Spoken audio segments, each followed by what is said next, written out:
Benny Andersson et Anni-Frid Lyngstad sont liés depuis des décennies, à la fois comme membres du groupe ABBA et comme anciens partenaires. Leur musique commune a laissé une empreinte inoubliable sur le monde.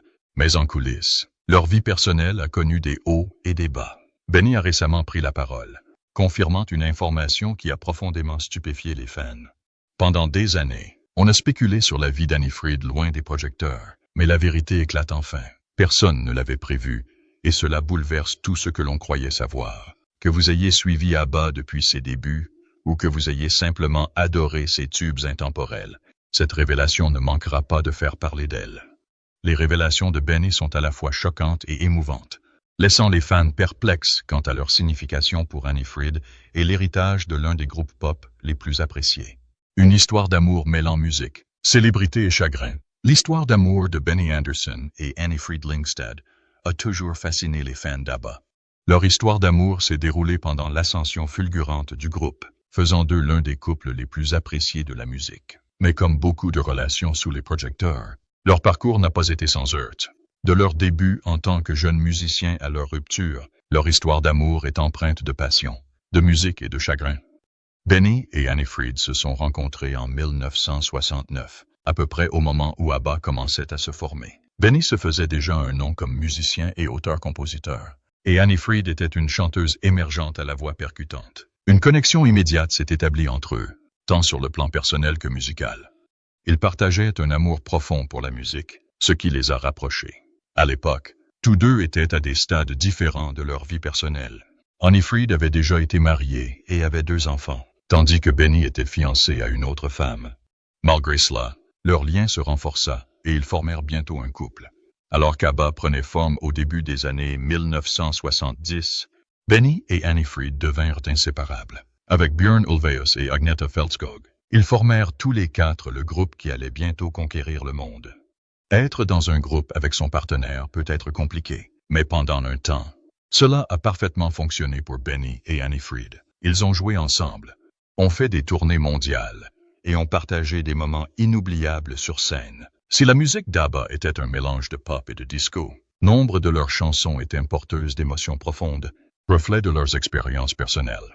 Benny, brilliant compositor, écrivait souvent des chansons qui exprimaient à la fois la joie et la douleur de l'amour. Anni-Frid, avec sa voix puissante et émouvante, donnait vie à ses paroles. Après des années de vie commune, Benny et Anni-Frid se marièrent enfin en 1978. Leur mariage fut un événement majeur, et les fans étaient ravis de le voir officialisé. Cependant, contrairement à une fin de conte de fées classique, leur mariage ne fut pas aussi simple qu'escompté. À cette époque, ABBA avait atteint un niveau de succès presque inimaginable. Ils voyageaient, se produisaient sur scène et enregistraient constamment de nouveaux morceaux. La pression de la célébrité et leurs emplois du temps chargés mettaient leur relation à rude épreuve. À la fin des années 1970 et au début des années 1980, des fissures ont commencé à apparaître dans leur relation.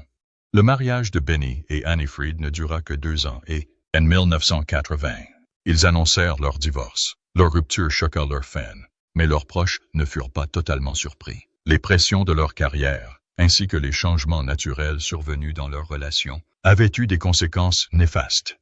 Contrairement aux ruptures houleuses entre célébrités, la séparation de Benny et Anni-Frid s'est déroulée relativement à l'amiable. Ils sont restés professionnels, ont continué à collaborer au sein d'ABBA et sont même apparus en public, sans la moindre amertume. Au moment du divorce de Benny et Anni-Frid, ABBA était déjà confronté à des difficultés. Björn et Agneta avaient également mis fin à leur mariage 1 an plus tôt, ce qui signifiait que les 2 couples du groupe n'étaient plus ensemble. Bien qu'ils s'efforçaient de se concentrer sur leur musique, les changements personnels affectaient inévitablement la dynamique du groupe. Certaines des dernières chansons d'ABBA, comme The Winner Takes It All et One of Us, reflétaient les émotions du chagrin et de la séparation. Bien que ces chansons ne parlent pas directement de Benny et Anni-Frid, elles véhiculent une tristesse que beaucoup attribuent à leur vie personnelle. En 1982, ABBA décide de faire une pause, qui se transforme en une longue pause. Leur séparation n'est pas seulement liée à leur relation, mais aussi à leur désir d'explorer de nouvelles directions musicales. Benny et Björn souhaitaient se concentrer sur la composition pour le théâtre et d'autres projets, tandis qu'Anni-Frid et Agneta poursuivaient des carrières solo. Après ABBA, Benny et Anni-Frid ont pris des directions différentes. Benny a conservé sa passion pour la composition et a travaillé sur des projets musicaux comme Chess et Christina from Duvamola. Il épousa également Mona Nurklit en 1981, avec qui il vit depuis lors heureux. Anni-Frid, quant à lui, retrouva l'amour auprès du prince Heinrich Russo-Reuss de Plauen, un noble germano-suisse. Elle embrassa une vie plus tranquille, loin des projecteurs, se consacrant à ses œuvres caritatives et à ses loisirs. Malheureusement, son mari est décédé en 1999, mais elle a continué à vivre une vie paisible et privée. Malgré leur rupture, Benny et Anni-Frid sont restés respectueux l'un de l'autre. Ils se sont retrouvés à plusieurs reprises pour des événements liés à ABBA, prouvant que malgré la fin de leur histoire d'amour, leur histoire commune conserve toute sa signification. La vérité cachée sur son héritage. Anni-Frid Lyngstad, l'une des voix emblématiques d'ABBA, a une histoire à la fois fascinante et profondément émouvante. Si le monde entier la connaît pour sa musique et sa célébrité, ses premières années ont été marquées par des secrets, des difficultés et un voyage de découverte de soi.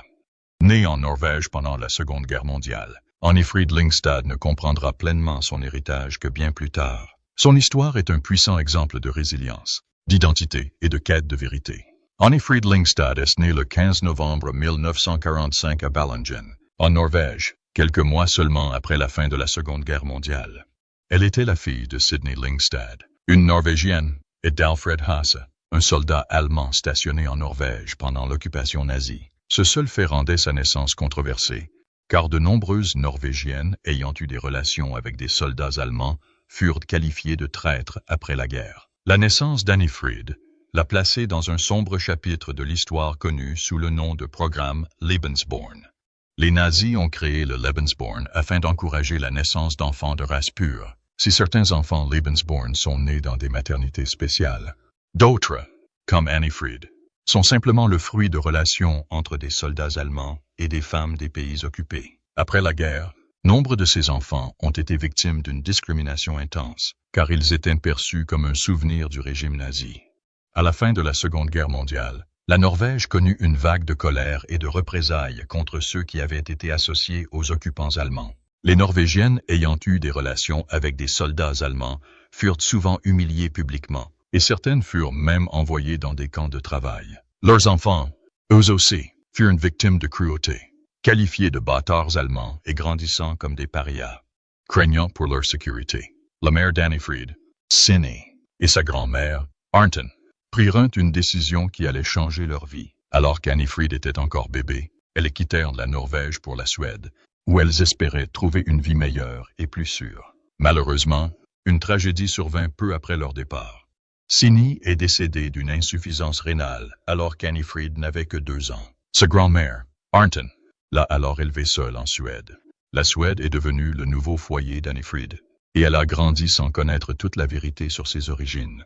Sa grand-mère voulait la protéger de la douleur et de la discrimination que pouvait engendrer le fait de savoir qu'elle était la fille d'un soldat allemand. Malgré ses efforts, Anni-Frid se sentait souvent différente. Elle savait qu'elle était née en Norvège, mais elle ne comprenait pas pourquoi elle et sa grand-mère étaient parties. Elle ignorait qui était son père, et des questions sur son passé persistaient dans son esprit. Pendant des années, Anni-Frid crut que son père était mort pendant la guerre. C'était l'histoire qu'on lui avait racontée, et elle n'avait aucune raison de la remettre en question. Mais dans les années 1970, alors qu'elle était déjà membre célèbre d'ABBA, elle apprit la terrible vérité. Son père, Alfred Hasse, était encore en vie. C'est un magazine allemand qui publia l'histoire, révélant qu'Alfred Hasse avait survécu à la guerre et était rentré en Allemagne. Grâce à cette découverte, Anni-Frid put reprendre contact avec son père et finalement le rencontrer. Ces retrouvailles furent émouvantes et complexes. Elle avait passé toute sa vie à se croire orpheline de père, et ce pan de son passé se rouvrit soudain.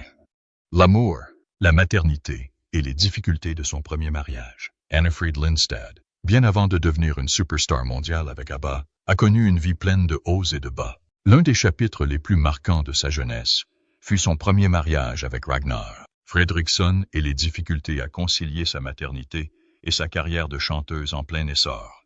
C'est une période d'amour, de lutte et de découverte de soi qui a fait d'elle la femme forte et indépendante que le monde allait plus tard admirer. Au début des années 1960, Annifrid commençait tout juste à se faire un nom en Suède comme chanteuse talentueuse. À la même époque, elle tomba amoureuse de Ragnar Fredriksson, un autre musicien. Leur relation évolua rapidement et, en 1964, alors qu'elle n'avait que 18 ans, ils se marièrent. Peu après, Annifrid et Ragnar eurent 2 enfants, un fils, Hans, et une fille, Annelies Lotte. Devenir mère si jeune fut pour elle une expérience à la fois belle et exigeante. Au milieu des années 1960, elle travaillait dur pour s'imposer comme chanteuse, se produisant dans de petits clubs et salles de danse à travers la Suède. Cela impliquait de longues nuits, des déplacements constants et un emploi du temps qui ne cadrait pas toujours avec son rôle de mère. Ragnar nourrissait également ses propres ambitions musicales, ce qui compliquait encore davantage leur vie de famille. Malgré les difficultés, Annifrid était déterminée à tout accomplir. Elle jonglait entre sa maternité et ses concerts, laissant souvent ses enfants à la famille pendant qu'elle travaillait. Ce n'était pas un choix facile, mais elle savait que si elle voulait leur offrir un avenir meilleur, elle devait poursuivre ses rêves.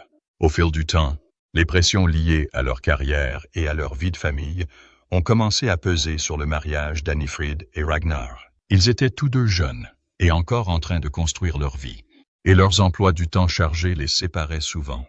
À la fin des années 1960, les fissures dans leur relation étaient devenues trop importantes pour être ignorées. Leur amour s'était estompé, et ils se rendirent compte qu'ils suivaient des chemins différents.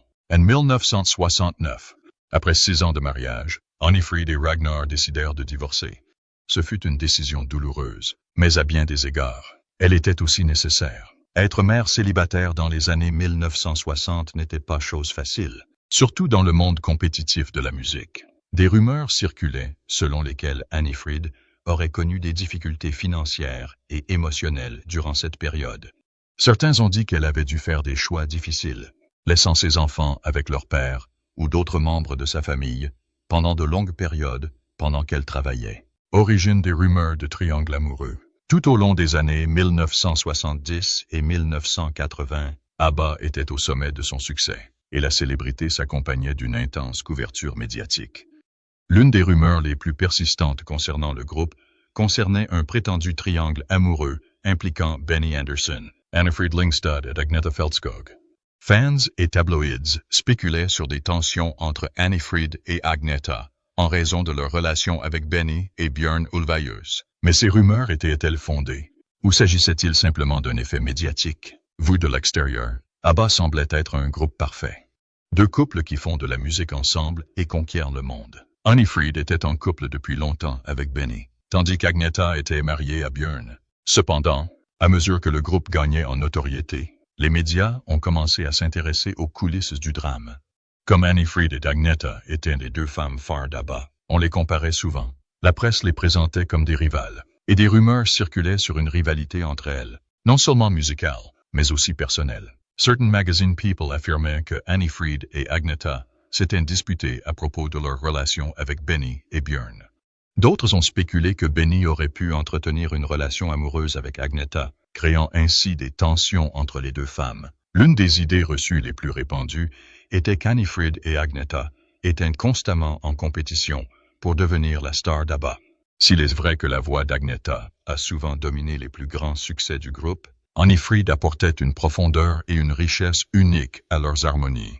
Leurs styles vocaux étaient différents. Agnetha avait un timbre plus aigu et cristallin, tandis que la voix d'Annifrid était plus grave et plus jazzy. C'est cette combinaison qui rendait le son d'ABBA si particulier. Bien que les médias aient aimé suggérer qu'ils cherchaient à attirer l'attention, ceux qui travaillaient en étroite collaboration avec le groupe décrivaient leur relation comme professionnelle et respectueuse. Annifrid et Agnetha avaient des personnalités différentes. Annifrid était plus extravertie, tandis qu'Agnetha était plus réservée. Mais cela ne signifiait pas qu'elles étaient ennemies. Au contraire, elles s'équilibraient sur scène et se complétaient mutuellement. En coulisses, Annifrid et Agnetha partageaient une complicité bien loin de la rivalité dépeinte par les médias. Ils ont passé d'innombrables heures ensemble à enregistrer, à tourner et à promouvoir leur musique. Et ils comprenaient mieux que quiconque les difficultés de l'autre. Annifrid et Agnetha traversaient tous 2 des épreuves personnelles à l'apogée d'ABBA.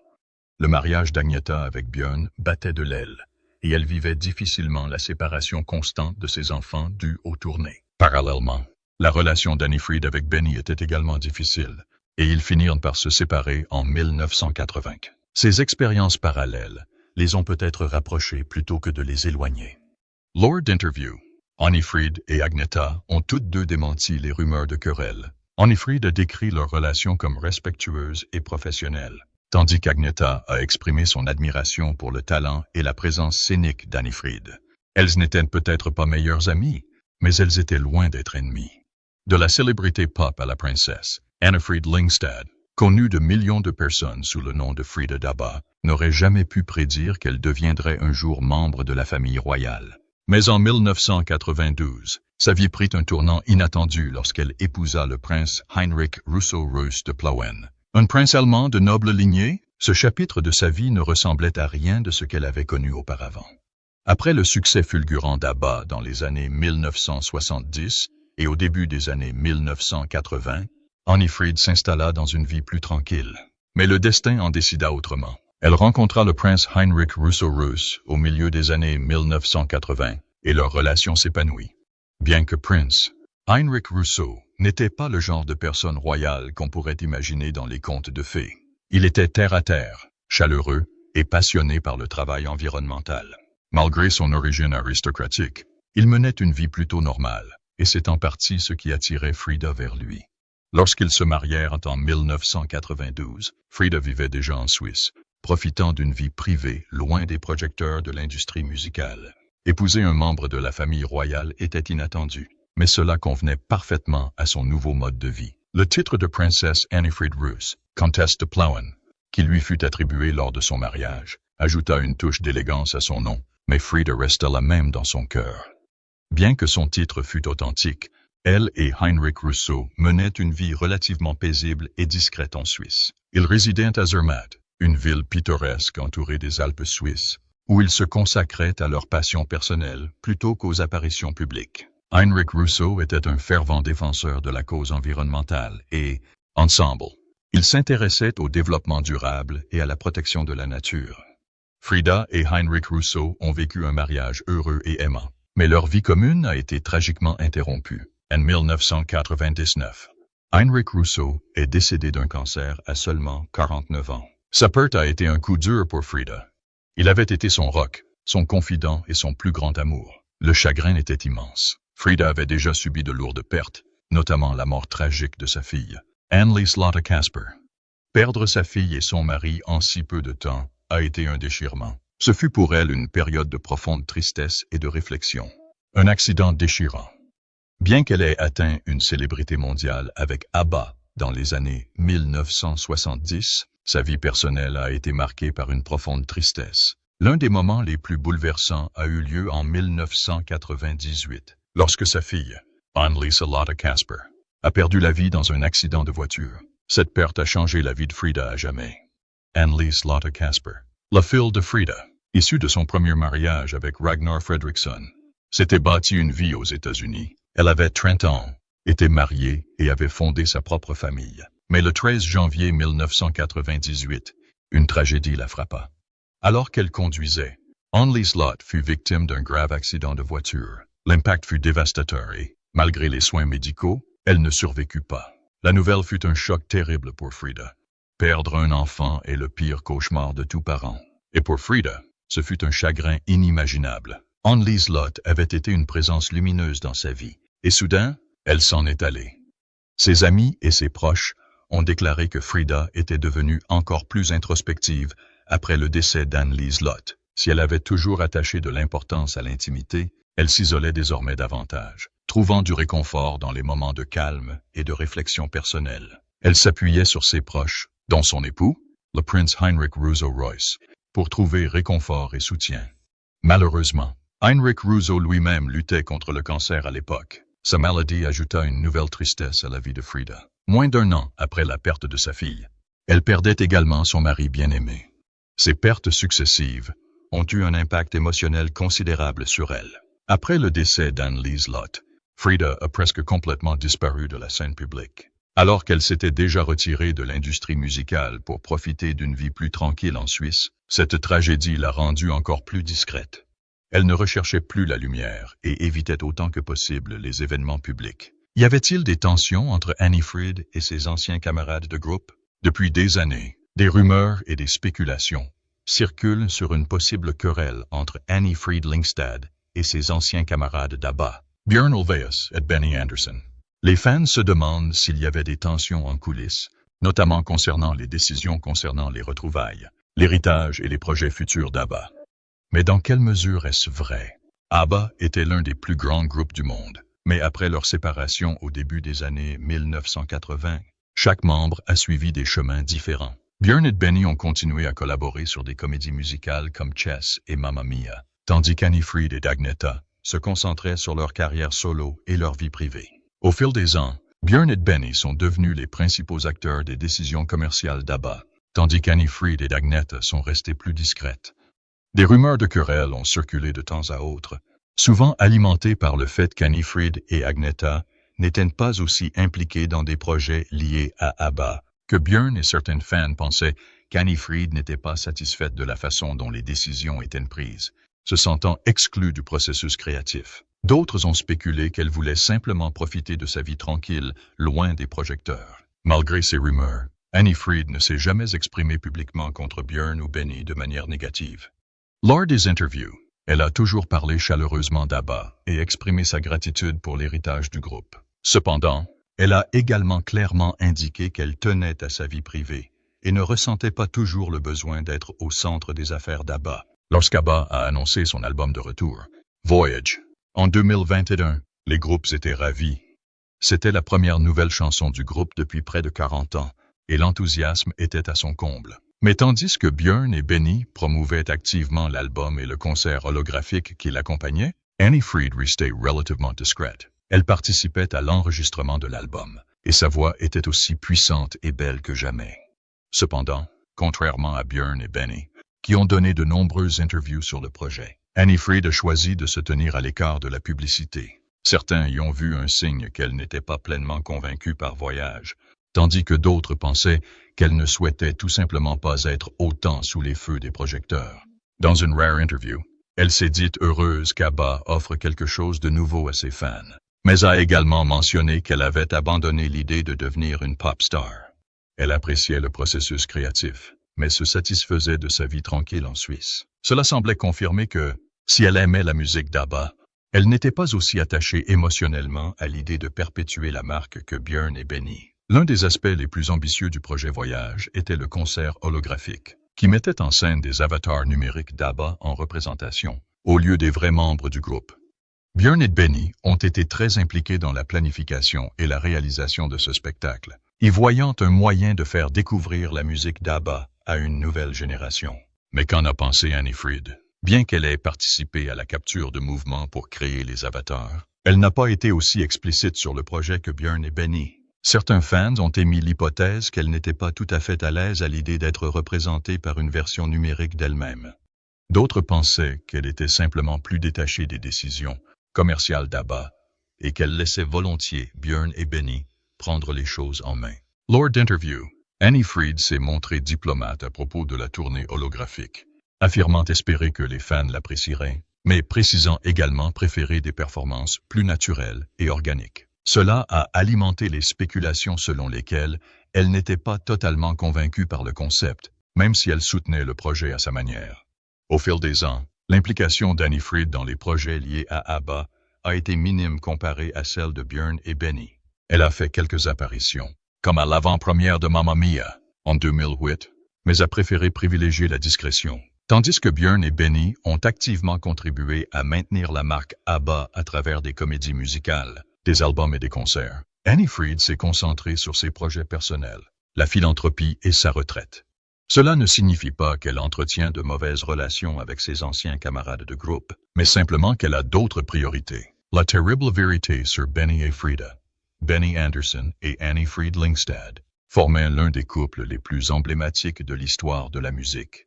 En tant que membre d'ABBA, leur histoire d'amour a conquis le cœur des fans, mais en coulisses, leur relation a été faite de hauts et de bas. De leur histoire d'amour passionnée à leur divorce, leur mariage était loin d'être parfait. Rumors, scandales et révélations émouvantes les ont suivis, rendant leur histoire aussi dramatique que la musique qu'ils ont créée. Benny et Annie Fried se sont rencontrés à la fin des années 1960, à l'époque de la formation d'ABBA. Tous deux étaient des musiciens talentueux et rêvaient de succès.